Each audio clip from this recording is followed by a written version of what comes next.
Hello everybody, this is TipTop MTG, here today with another Magic the Gathering Arena video. In today's video, I am going to be going over the Zendikar Rising Mastery Pass.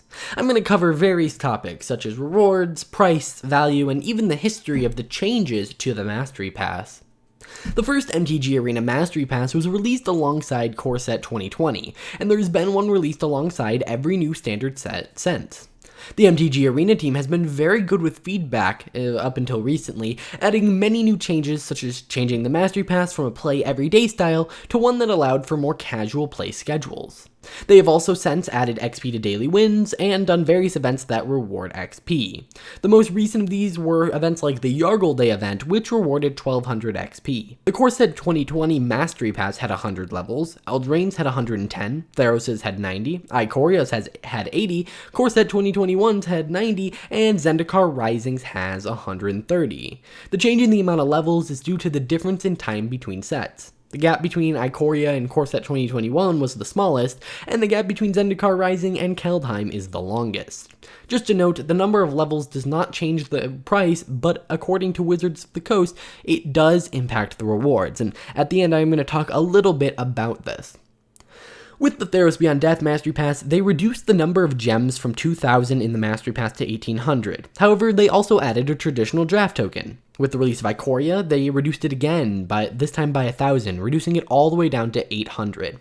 At the same time, instead of a traditional draft token, players were given a player draft token, which had half the value. The stated reason was due to the season's shorter time period.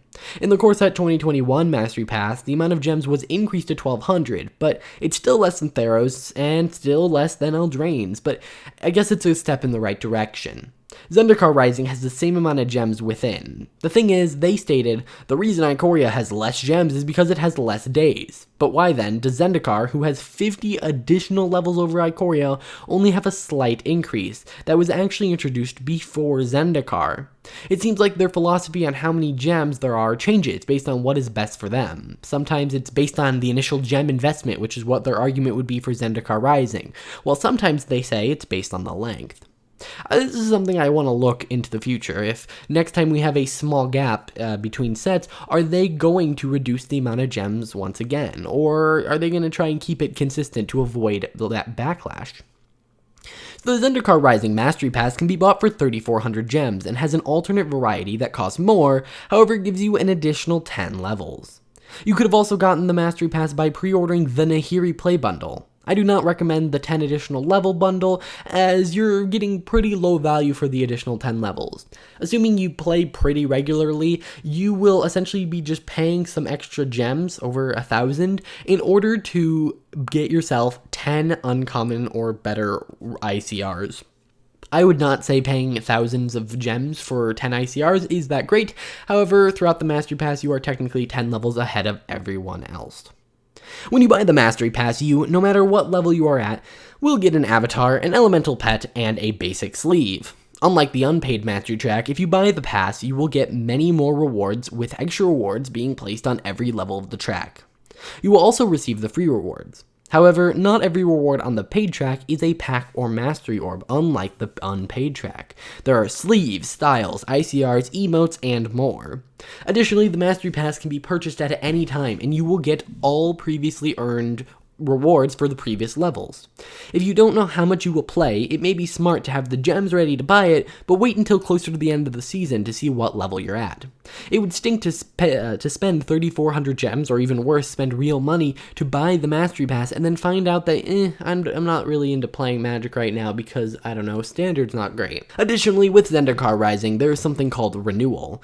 This is essentially where anyone whose account was created before rotation will have extra rewards placed on the Mastery Pass. This is to help kickstart your new collection and motivate you to continue playing after half your cards have rotated out. Now, let's break down the pass as a whole. Let's start with the free track. On the free track, you get a pack of Zendikar Rising every other level until a level 114. Doing some simple math concludes that you can get 57 Zendikar Rising packs without paying a dime.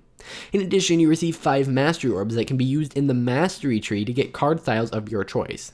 5 orbs, however, is not enough to get a mythic rare style. You would need 1 additional orb to get that, which is kind of a psychological trick they're doing to try and get you to buy the Mastery Pass.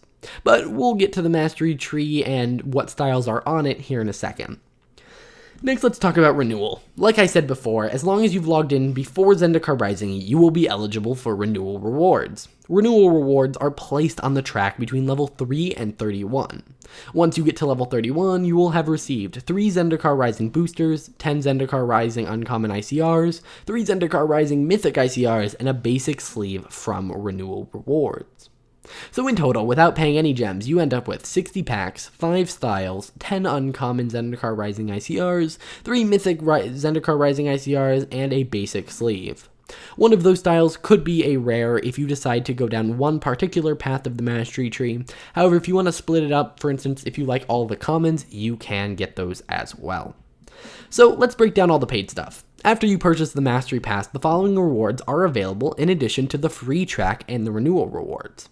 The Nahiri Avatar, the Zendikar Rising Basic Sleeve, 5 Elemental-themed swappable pets, 35 card styles, 25 Mastery Orbs, 10 Zendikar Rising Mythic Rare ICRs, 15 Uncommon ICRs, 20 Booster Packs, a Lithoform Exquisite Sleeve, 4,000 gold, 1,200 gems, 10 text emotes, 5 sticker emotes, player draft token. You also get an Uncommon ICR for each level you get beyond 130. So let's break this down monetarily based on the cost of the pass. First, for the purposes of these calculations, I'm going to assume that you're only buying the 3,400 gem Mastery Pass, not the one with the 10 bonus levels. So after buying just the Mastery Pass, you are down 3,400 gems, but there are 1,200 on the pass, so we can kind of bring down the price of the pass to 2,200 gems, assuming you complete the whole thing. The first reward you will get from the pass are the pet, avatar, and sleeve. I'm going to be breaking down their prices in the shop. These cosmetics, however, are exclusive, meaning that if you want the Nahiri avatar, you have to get the pass. These prices are based on items of the same type, but with different themes, like the Rakdos avatar. So, the Nahiri avatar would be worth 500 gems, or 3,000 gold. The basic Zendikar Rising sleeve would be worth 600 gems, or 4,000 gold. The pet would be worth 3,000 gems, or 20,000 gold. Now, adding up all these gem and coin totals, by just buying the pass, we are getting no additional... By just buying the pass and getting no additional levels, you are getting 4,100 gems worth of value. So, if you were to go and buy a pet, an avatar, and a basic sleeve, you would be better off if you just bought the pass. The only issue is, all of these items are cosmetic. Your gameplay will not be affected. Also, you are getting technically a better deal by buying them. However, you do have to get those specific rewards. However, you're probably going to get some levels, and what can you get from getting levels? Well, while MTG Arena has set the value of these items at about 4,100, they really only have a value if you like cosmetics. So this is just, I want to talk more about, the value of cosmetics. Otherwise, they are just filler. I generally think MTG Arena cosmetics are overpriced, so a majority of my cosmetics come from the Mastery Pass. I actually think a major reason pets and other cosmetics are so expensive in this game is to make the Mastery Pass look like such a great deal. It'd be interesting to see how much of their income comes from the Mastery Pass. Next, we have 20 packs. These packs are actually some of the few things on the Mastery Pass that have functional value. Each pack is worth 200 gems, meaning the total for all the packs will be 4,000 gems. So if you were going to spend at least 4,000 gems on packs, it may be a better idea to buy the pass, as the value of all the packs, and excluding everything that doesn't affect gameplay, exceeds the price of the pass. Of course, it's not that simple. First, you would have to wait to get your packs. Second, you don't get to choose what type of packs you want. On this Mastery Pass, for instance, you get 5 Eldraine, 5 Theros, 5 Ikoria, and 5 Core 2021 packs, and actually no Zendikar Rising packs. The Zendikar Rising Mastery Pass also has 35 styles. This is an increase from the last pass that only had 25. The addition here is 10 rare styles. This is actually pretty good in terms of a value increase. 15 of the 35 are commons, and each common is worth 400 gems. That means just in common styles, you're getting 6,000 gems worth of value. Similarly, you're getting 10 uncommons, which are also worth about 6,000 gems total. And the rares, you're getting 10 of them, and since they're worth 1,000 apiece, that means you're getting 10,000 gems worth of value. And they added 10,000 gems worth of value to the pass. Since this is the first time they are doing this, they essentially just added 10,000 gems worth of value to the pass. The total for the 35 styles is 2,200 gems. Now, the same thing I said about the value of cosmetics is true here. I know people who actively go out of their way to avoid styles. I personally really like them, but that's just my opinion. Next, we have Mastery Orbs. These are exchanged for card styles. By completing the entire Mastery tree, you get 5 common styles, 10 uncommon styles, 10 rare styles, and 5 mythic styles. The 5 common styles are worth 2,000 gems, the 10 uncommon styles are worth 6,000, the 10 rare styles are worth 10,000, and the 5 mythic styles are worth 6,000. Now, all this together adds up to 2,400 gems. The issue is you actually get 5 of these Mastery Orbs for free, meaning that without paying, you could have gotten one of the commons, 2 of the uncommons, and 2 rares without paying. So we should probably remove 400 gems for the commons that were free, 1,200 gems for the uncommons, and 2,000 gems for the rares, meaning our real total value gained is 20,400 gems. Now, since these are just styles, I'm going to keep the styles combined with that you get straight off the Mastery Pass. I'm going to combine those, so in the end, you get 42,400 gems worth of styles in the Mastery tree, which, I mean, if you go out of your way to buy styles, this is definitely worth it. Spending 3,400 gems to get 40,000 gems worth of value is insane, but again, you have to look at what those cosmetics are valued at for you. Now we have the ICRs.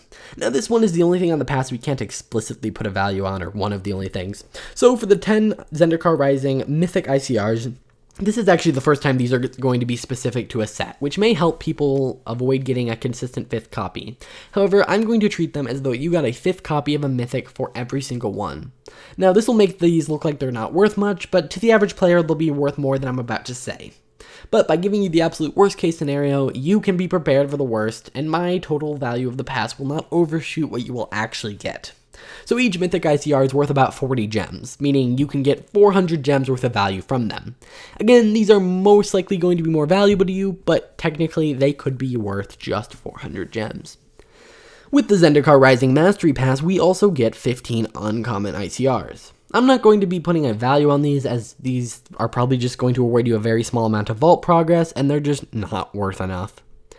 Next, we have the emotes. They seem really weird. This is kind of just me talking about emotes. I was expecting an actual customizable saying when they were first revealed. However, it's okay. I just wish they were a little less flavor texty and more useful. Either way, they don't have a value, so I can't really give extra value to the pass. Just keep that in mind, that when I tell you, hey, the pass is worth X amount of gems, they're worth X amount of gems plus some uncommon ICRs plus some emotes. The Zendikar Pass has a Lithoform Exquisite sleeve as well, which is worth about 1,200 gems or 8,000 coins. By the way, for anyone who doesn't know, Exquisite means that it has some sort of effect or sound when hovering over it. I just wanted to point that out in case you weren't aware. The last thing you get with the pass is the player draft token. When draft tokens were first added to the pass in Theros Beyond Death, it was a traditional one, but since Ikoria, it has actually been a player draft token, which is worth about 1,500 gems or 10,000 coins. So what does that value come out to? If you were trying to buy everything on the pass using gems for what you could, it would end up costing 62,400 gems and 4,000 gold. This value includes the actual gems and gold you got on the pass. Now, to buy 62,400 gems would cost about $312. So for $200 worth of gems, you could sometimes get $250 worth of value. Also, most of the cosmetics you get are exclusive. It sounds amazing, and it somewhat is, but if you were to ask me, and I have some gems, what should I do with them? My answer would be either draft or buy the Mastery Pass. Now, there's something else we have to cover. While you do get $250 in value, you are most likely not going to use everything on the pass. Now, let's say you didn't care about cosmetics. What would the value be valued at then? Or what would the pass be valued at then? Well, you could get 6,100 gems and 4,000 gold worth of value. While this isn't nearly as big of a jump compared to the overpriced cosmetics, it is a little bit less than double the price of the pass. But I think that most people knew that the value of the pass was going to be greater than the cost of it, otherwise it would be useless. Normally during this part of the breakdown, I would go on to talk about the amount of XP needed per day, the amount of gems you earn per day.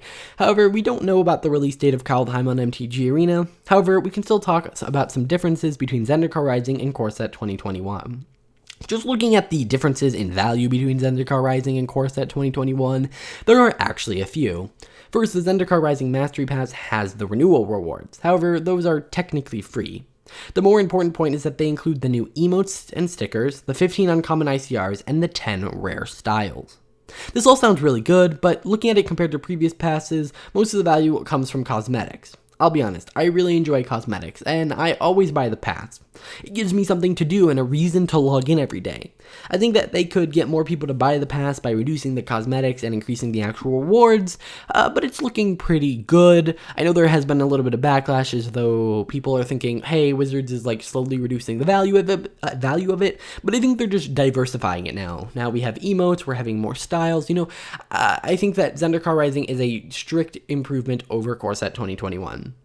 And I wanted to talk a little bit about Wizards of the Coast hypocrisy, and basically I just want to say, I know a lot of people are upset because they reduced the rewards in Ikoria because of the shortened time, and now that it's a longer time, they're not increasing the rewards.